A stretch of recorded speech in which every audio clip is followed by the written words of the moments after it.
She's 20 years old. She just survived a brutal three-set war at Rome 2026. And the moment the match ended, she said something that nobody expected. She said Rafa talks to her regularly. Not a one-time photo, not a handshake in a hallway, a conversation on a regular basis. And sometimes she's coached by his uncle, Tony. Think about what that means for a second. The greatest clay court player who ever lived, whispering into the ear of a 20-year-old girl from the Philippines on the exact same clay surface he dominated for 2 decades. What is he telling her? And is it actually working? Stay with me, because what's inside this interview is something almost no one is talking about. It is the 20-year-old sensation from the Philippines, Alex Eala, who's joining us after her 6-4 in the third set victory over Magdalena Frech out on Petrangeli. First of all, congratulations on the win. I watched that entire match. It was really kind of a symphony in 3 movements, right? You bageled her in the first set. She came back, won the second set 6-4, went up a break in the third, and then you turned it around and won in 3. What happened in sort of the last 20, 25 minutes of that match that allowed you to take control? I think I told myself that I wasn't tired enough. And I think, and I told this to my team that I wasn't finishing the points tired enough. So maybe the intensity went down a little bit, and I tried my best to give that little extra push every single point, and it paid off. That extra push is something that you talked to us a little bit about in Miami. You told us on the desk in Miami that you often tell your team that every match at this level feels like life and death to you. What do you mean by that? Well, everybody is really good at this level, and anything can happen. And I think that's a beautiful thing about tennis. But at the same time, it's a profession that really keeps you on your toes and is really high pressure, because every single match is a different circumstance, it's a different situation. And sometimes one match can change a lot for you.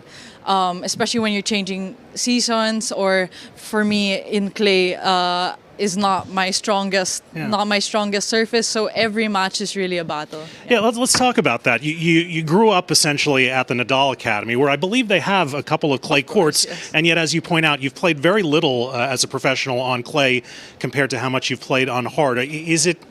Are you starting to fall in love with the clay? Is it a work in progress? How are you digging it now? Of course, I'm starting to build that relationship, especially at this level, because I've competed in clay definitely many times growing up, but playing as a professional obviously is a different game, I think. This is my first season where I've really done kind of these high-level tournaments. So I did the 500 in Linz, 500 in Stuttgart, and then straight into the thousands, and then Roland Garros, of course. So I'm finding my footing, and I know that I can do well. I'm a much better player physically, mentally than I was last year. And we've really been working hard, my team and I. So I'm really happy with how I played this match, and hopefully, the things we've been working on will reflect more in my game. You're finding your footing literally and figuratively, as it turns out, on the clay. Every time we talk to you, we talk about the crowd support that you receive around the world. It's fairly remarkable. In particular, the Filipino community in every city where you play comes out and gives you immense support. Obviously, that's got to energize you, but does it also place pressure on you because you might feel an obligation to deliver for these fans that come to support you? Yes, of course, I want to give back as much as they give for me, but the obligation first and foremost is to myself. Okay. And it's my journey. I'm really super grateful that everyone, all of these supporters want to follow in that journey that I have. But I owe it to myself first and foremost, and to my family and to my team, to give it everything I have. And the rest will follow, I think. Did you catch what she said there? She didn't say, I played better. She said, I told myself I wasn't tired enough. That's not a tactical adjustment. That's a psychological override in real time, mid-match. Most players at 20 years old are figuring out their forehand. Alex Eala is rewiring her brain between points on a surface she openly admits isn't her strongest. And here's the thing nobody mentions. She grew up at the Nadal Academy, surrounded by clay courts, and she still says clay is a battle for her. So what exactly did training under the Nadal system give her, if not clay dominance? The answer to that might be a lot more interesting than you think, and it's coming up next. It occurs to me that you and Joao Fonseca might be having kind of similar experiences in that you're young players on the rise. You come from countries whose tennis fans are aching to support you and do come out and support you in large numbers, even though you're very young. I wonder if you've ever talked to him about these experiences that you two have that very few others have had. No, not concerning this particularly. I'm flattered to be, compared to him. I think he's a great player, and he seems to be handling it really well.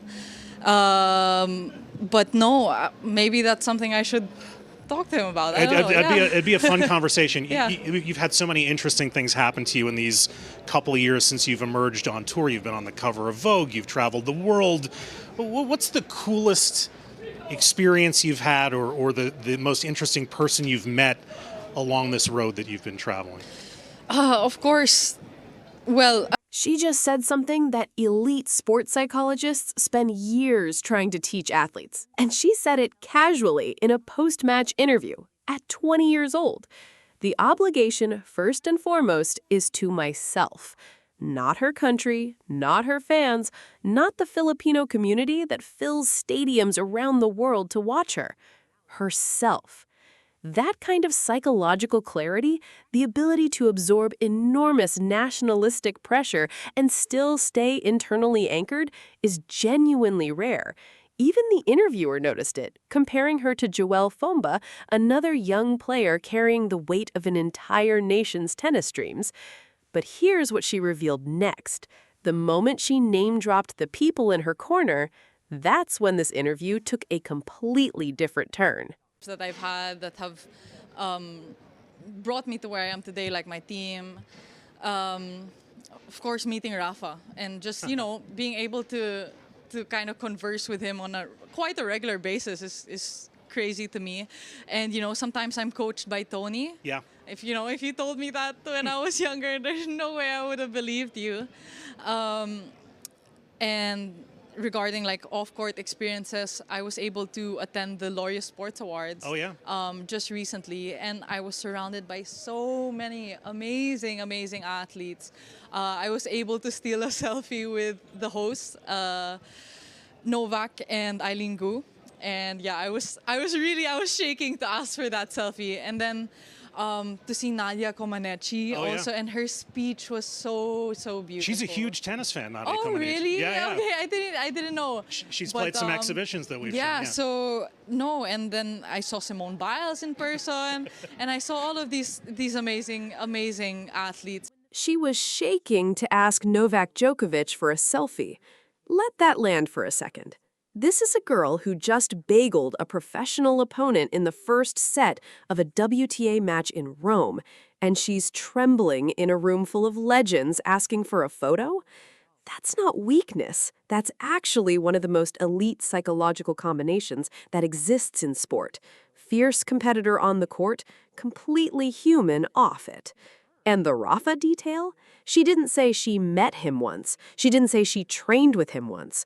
She said she speaks to him on a quite regular basis and is sometimes coached by Tony Nadal, his uncle, the man who shaped arguably the greatest mental warrior tennis has ever seen. The question now is, with that kind of access, that kind of mentorship, and that kind of self-awareness at 20, just how far can Alex Eala actually go? Alex Eala is not a story that's peaking right now. She's a story that's just beginning, and we're going to be here covering every single chapter. If you've never heard half of what was inside that interview before, that's exactly why this channel exists. We don't do surface level, we go deeper. Hit subscribe, because the next video is going to go even further into the players and moments that the mainstream tennis world is sleeping on. And if you want to know what's really happening behind the scenes at Roland Garros 2026, the rivalries, the upsets, and the stories nobody else is telling, that video is already waiting for you right here. Don't just watch tennis, understand it.